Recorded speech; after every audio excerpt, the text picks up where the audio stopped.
ISRO headquarter में इस वक्त चल रहा है सबसे बड़ा हाई अलर्ट। चंद्रयान 3 ने कर दी है चांद के सीने पर उतरने की प्रोसेस स्टार्ट। आज चंद्रयान लगाएगा बड़ी छलांग। इसरो ने कर दिया है बड़ा ऐलान।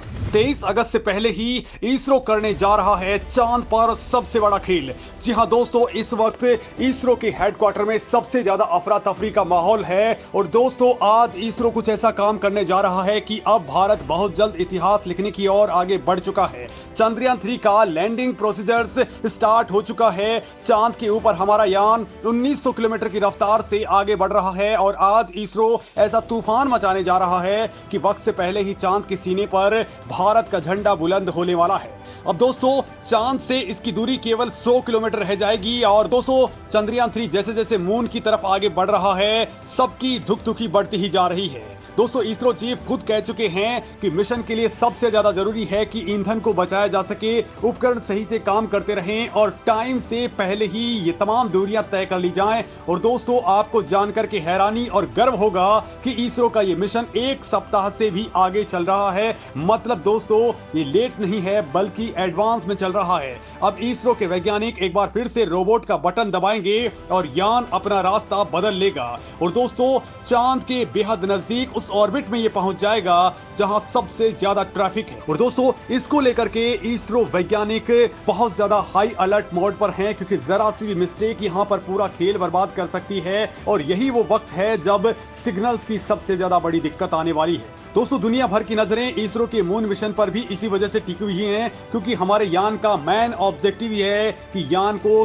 किसी भी तरीके से सॉफ्ट लैंडिंग करवा ली जाए। इसके बाद दोस्तों, ये चांद की सतह पर पता लगाने के लिए, उस पर डीप पेनिट्रेशन रिसर्च करने के लिए रोवर उतारने वाला है। ये रोवर चांद की स्ट्रक्चर और जियोलॉजी पर वो डेटा कलेक्ट करेगा जो अब तक किसी ने भी नहीं किया है। लेकिन इसी बीच दोस्तों, रूस के यान से भी एक खतरनाक खबर है, क्योंकि खबर ये है कि उनका यान भी अब 100 किलोमीटर के दायरे में पहुंचने वाला है। जैसे ही दोस्तों वो यान इसका पीछा करते हुए ऑर्बिट में पहुंच जाएगा, तब वहां पहले से ही 6 दूसरे मिशन ऑलरेडी एक्टिवेटेड हैं। तो कुछ ऐसे यान भी वहां पर हैं जो डेड तो पड़ चुके हैं, लेकिन लगातार वो मून ग्रेविटी की वजह से चक्कर लगा रहे हैं। लेकिन दोस्तों, ये सारे के सारे यान आपस में अगर टकरा गए तो बहुत बड़ा खेल हो सकता है। हालांकि दोस्तों, इस मामले में रूस की स्पेस एजेंसी रोसकोसमोस पहले ही स्पष्ट कर चुकी है कि उनके और भारत के यान के आपस में टकराने की संभावना ना के बराबर है। लेकिन दोस्तों, ये हो भी सकता है, क्योंकि जब हमारा चंद्रयान 2 छोड़ा गया था तो वो 3 बार टकराते टकराते बचा था। 3 बार इनके थ्रस्टर्स को बाकायदा ऑन किया गया। गनीमत थी कि सेंसर्स ने सही वक्त पर इंफॉर्मेशन दे दी, लिहाजा ये पूरा काम किया जा सका। नहीं तो दोस्तों, कुछ भी हो सकता था। लेकिन इसी बीच दोस्तों, इसरो ने असली खेल भी स्टार्ट कर दिया है। आज से केवल 9 दिन के भीतर ही ये चांद पर लैंड कर जाएगा, ये शेड्यूल है। लेकिन दोस्तों, इसरो के वैज्ञानिक कह रहे हैं कि 1 सप्ताह पहले भी ये काम हो सकता है। यानी कि दोस्तों, कुछ ही दिनों के अंदर इसरो किसी भी वक्त बड़ा खेल कर सकता है। अगर उसे जरूरत महसूस होती है तो वो किसी भी वक्त यानी 19 तारीख तक भी इसको लैंड करवा सकता है।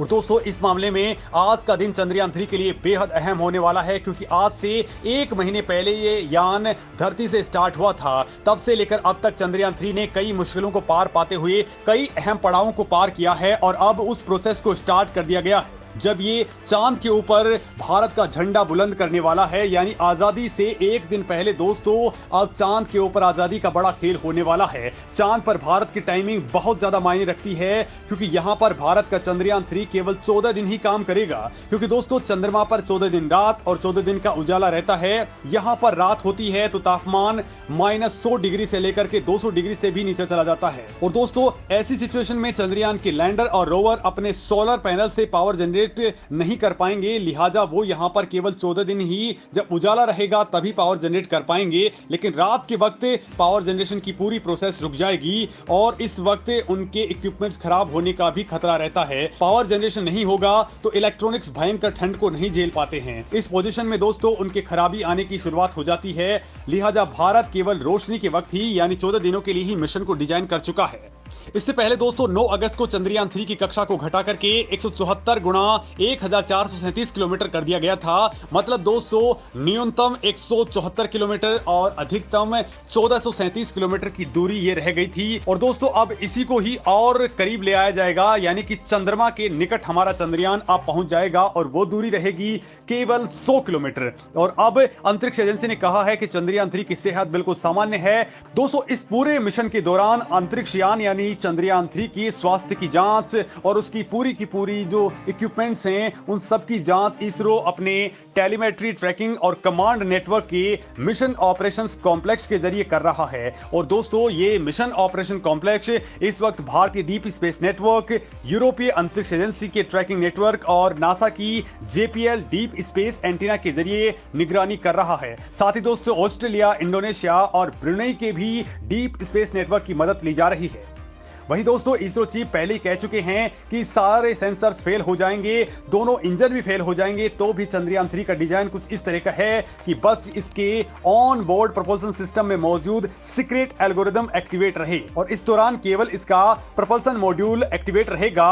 तो दोस्तों ये पूरा का पूरा खेल कर सकता है। एल्गोरिदम का मतलब है दोस्तों कि वो स्ट्रॉन्ग आर्टिफिशियल इंटेलिजेंस जिसका लॉजिक सिस्टम हमारे यान को सही डायरेक्शन में गाइड करेगा, प्रिसाइज कैलकुलेशन करेगा, चांद की सतह की लेजर स्कैनिंग से मिली डेटा का सेकंड के 96 हिस्से में ही एनालिसिस करके सही लैंडिंग साइट को चूज कर लेगा।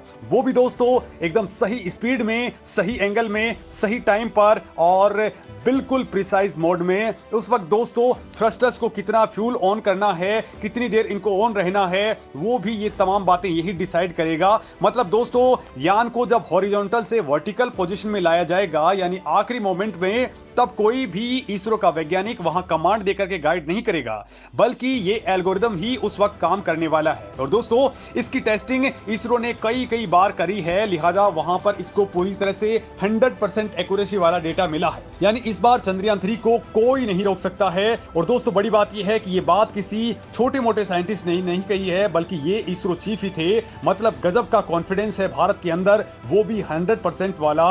यानी दोस्तों भारत ने 615 करोड़ रुपए का रोबोटिक यान बनाकर के वो खेल कर दिया है जो 2000 करोड़ रुपए का लूना 25 बनाकर के रूस की एजेंसी रोसकोसमोस भी नहीं कर पाई थी। उनका केवल 50% तक का ही सक्सेस रेशियो है। अब दोस्तों हमारे चंद्रयान का सबसे बड़ा और पहला मकसद ये है कि दक्षिण ध्रुव पर इसकी सॉफ्ट लैंडिंग कर ली जाए और अगर ऐसा होता है तो ये उपलब्धि हासिल करने वाला भारत पहला मुल्क बन जाएगा। दरअसल दोस्तों दक्षिण ध्रुव वो जगह है जहां पर आज तक कोई भी नहीं उतर पाया है, कोई भी रोवर नहीं चला पाया है। भारत से चंद्रमा का केवल एक ही हिस्सा दिखता है जिसे नियर साइड कहा जाता है और जो हिस्सा नहीं दिखता उसे फॉर साइड कहा जाता है। आज तक जितने भी यान चांद पर लैंड हुए वो नियर साइड पर ही हुए हैं, क्योंकि दोस्तों डार्क साइड पर उतरते वक्त उनका कनेक्शन टूटने का डर रहता है, वहां सिग्नल्स की बड़ी दिक्कत रहती है। साथ ही दोस्तों वो इलाका ऐसा है जहां पर तापमान भी बहुत ज्यादा वेरिएशन में रहता है। लेकिन दोस्तों इसरो को हमेशा इसी तरह की मिशन की आशा रहती है और वो दक्षिण ध्रुव के बिल्कुल पास में उतरने वाला है। और दोस्तों अगर ऐसा भारत कर लेता है